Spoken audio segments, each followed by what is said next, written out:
बहनों और भाइयों, भारत की स्वाधीनता को प्राप्त करने के लिए इस प्रकार के वीरों और वीरांगनाओं का जो योगदान रहा है वह अविस्मरणीय रहा है। और लखनऊ की भूमि तो इस मामले में अनोखी है। याद करिए 1857 की प्रथम स्वातंत्र समर, उसका केंद्र बिंदु उत्तर प्रदेश ही था। शहीद मंगल पांडे ने उसकी हुंकार भरी थी बैरकपुर में। मेरठ में धन सिंह कोतवाल ने उसको आगे बढ़ाने का काम किया था। झांसी में महारानी लक्ष्मीबाई प्रथम स्वातंत्र समर की अमर योद्धा के रूप में से नेतृत्व दे रही थी। बिठूर में त्यात्या टोपे उस लहर को मजबूती प्रदान कर रहे थे। लखनऊ में बेगम हजरत महल उसको नई ऊंचाइयां दे करके वीरांगना उदा देवी पासी जैसे अमर सेनानियों के साथ मिलकर के विदेशी फिरंगियों को भगाने के लिए जिस प्रथम स्वातंत्र समर को आगे बढ़ाए थे, उस प्रथम स्वातंत्र समर की अमर योद्धा के रूप में वीरांगना उदा देवी का स्मरण हम सब करते हैं। वह न केवल नारी जाति के लिए बल्कि हर हिंदुस्तानी के लिए एक प्रेरणा है, एक प्रेरणा है। इसलिए इस अवसर पर मैं उनकी स्मृतियों को नमन करता हूं। बहनों और भाइयों, उन्होंने विदेशी हुकूमत की चूलों को हिलाने के लिए और उनके अत्याचार का जवाब देने के लिए कहते हैं कि 16 नवंबर 1857 को लखनऊ के सिकंदराबाद बाग में पीपल के वृक्ष पर चढ़कर उन्होंने 36 अंग्रेज सैनिकों को ढेर करने का काम किया था और उनका नाम भारत के इतिहास में अमर हुआ है। यानी वीरांगना उदा देवी का यह बलिदान हमें इस बात की प्रेरणा देता है कि अन्याय बड़ा हो तो प्रतिरोध उससे भी बड़ा होना चाहिए। और ये प्रतिरोध उन्होंने उस समय देश के क्रांतिकारियों और देश के युवाओं को इस अन्याय के खिलाफ लड़ने के लिए उन्होंने पूरी प्रतिबद्धता के साथ उस समय अपना योगदान दिया। बहनों और भाइयों, उत्तर प्रदेश में डबल इंजन की सरकार है। आदरणीय प्रधानमंत्री नरेंद्र मोदी जी के मार्गदर्शन में विरासत के सम्मान की बात जब होती है तो विरासत के सम्मान की बात अगर काशी में काशी विश्वनाथ धाम और अयोध्या में श्री राम जन्मभूमि पर भगवान राम के भव्य मंदिर के निर्माण का है तो लखनऊ में महाराजा बिजली पासी किला के पास उसके सुंदरीकरण के कार्य के साथ ही लाइट एंड साउंड का कार्यक्रम भी ये डबल इंजन की सरकार ने ही, भारतीय जनता पार्टी की ही सरकारों ने उस कार्यक्रम को आगे बढ़ाया। ये मेरा सौभाग्य है महाराजा बिजली पासी किला में वहां के कार्यक्रमों में उस समय के सांसद और पूर्व केंद्रीय मंत्री श्री कौशल किशोर जी के साथ मुझे वहां जाने का अवसर प्राप्त हुआ था। आज हमारी सरकार ने वहां पे लाइट एंड साउंड का भी कार्यक्रम स्वीकृत कर दिया है, जिससे इस क्षेत्र के उन सभी योद्धाओं को जिन्होंने महाराजा लाखन पासी, महाराजा सातन पासी, महाराजा बिजली पासी, महाराजा चीता पासी और राजा गंगा बख्श रावत और बीरा पासी के इतिहास को वर्तमान पीढ़ी जान सके और उससे प्रेरणा प्राप्त कर सके, इसलिए लाइट एंड साउंड के कार्यक्रम को भी वहां पर स्वीकृति देकर के उसको प्रारंभ करके इनके उन पुराने किलों को पुनरुद्धार करने के साथ ही वहां पर उसको और अच्छे ढंग से कैसे हम नौजवानों को और वर्तमान पीढ़ी को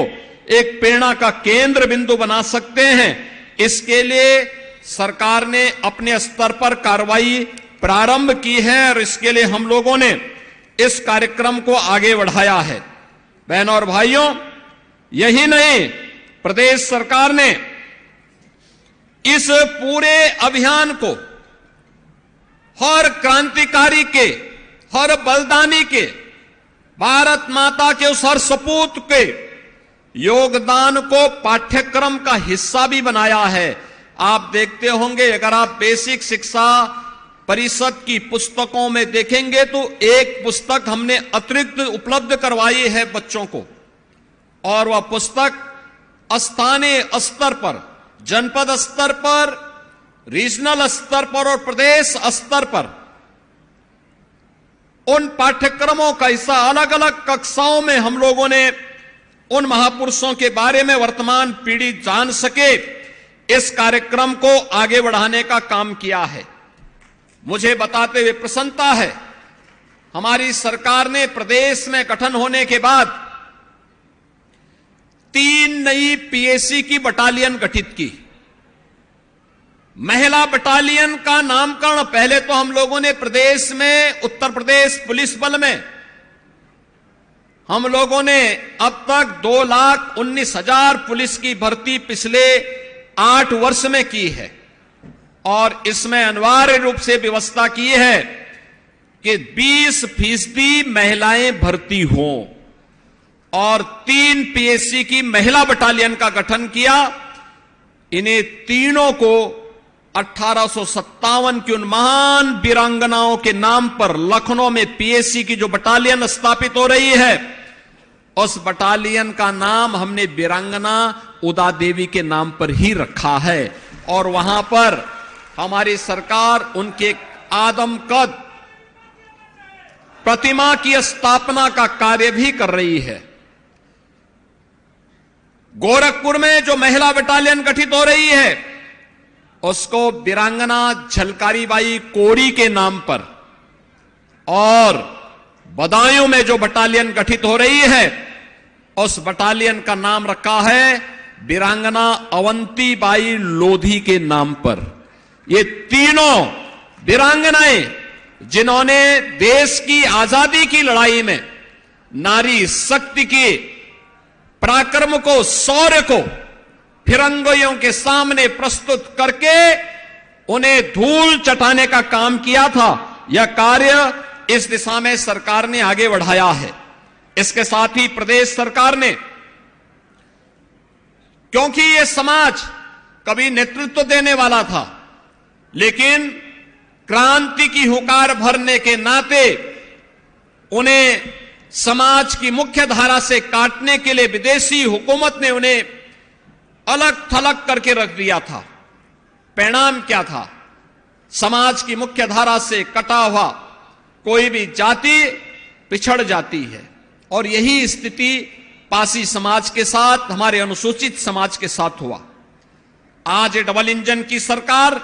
इस दिशा में कार्य कर रही है। लखनऊ में हमारी सरकार के द्वारा बाबा साहब डॉक्टर भीमराव अंबेडकर जी का एक स्मारक और सांस्कृतिक केंद्र के निर्माण का कार्य युद्ध स्तर पर चल रहा है, जिसमें अनुसूचित जाति से जुड़े हुए छात्रों को शोध करने के साथ साथ उच्च शिक्षा के लिए हम लोग वहां पर स्कॉलरशिप की व्यवस्था भी करने जा रहे हैं। 62 जनपदों में 109 सर्वोदय विद्यालय की स्थापना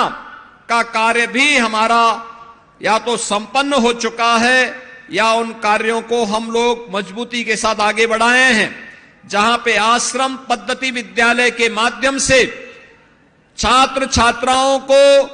रहने, उनकी सारी व्यवस्था वहां पे सरकार के स्तर पर प्रारंभ की गई है।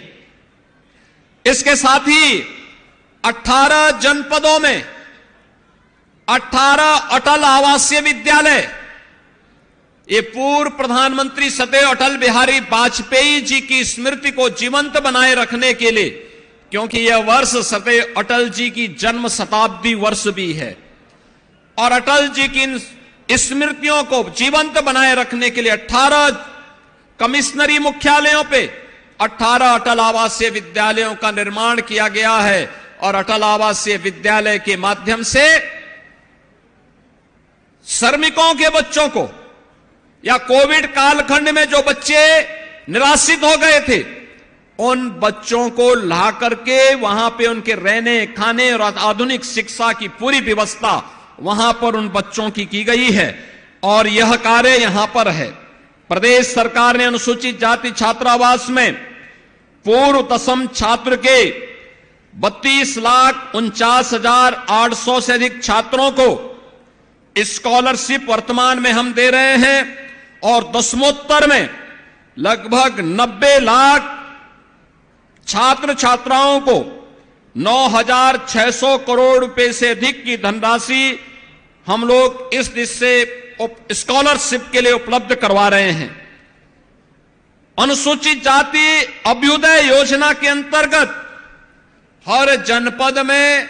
प्रतियोगी परीक्षाओं के लिए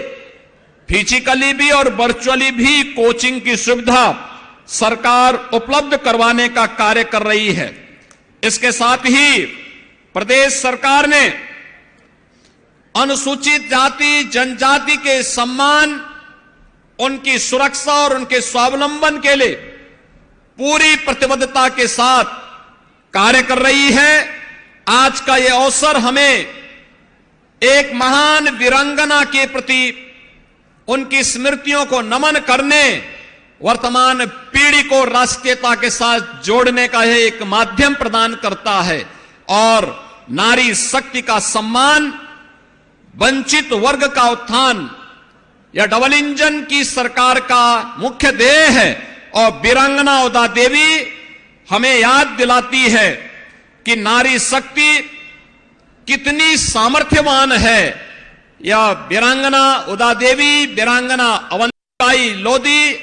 और वीरांगना झलकारी बाई कोरी, इनकी शहादत और इनका बलिदान इस बात की प्रेरणा हम सबको प्रदान करती है। आज के इस अवसर पर मैं एक बार फिर से वीरांगना उदा देवी की स्मृतियों को नमन करते हुए आप सभी को इस बात के लिए आश्वस्त करता हूं कि डबल इंजन की सरकार भारत माता के उन सभी सपूतों को जिन्होंने भारत की स्वाधीनता के लिए और स्वाधीन भारत में देश की रक्षा के लिए अपने आप को समर्पित किया है, उनके सम्मान और उनकी वर्तमान पीढ़ी के स्वावलंबन के लिए पूरी प्रतिबद्धता के साथ कार्य करेगी।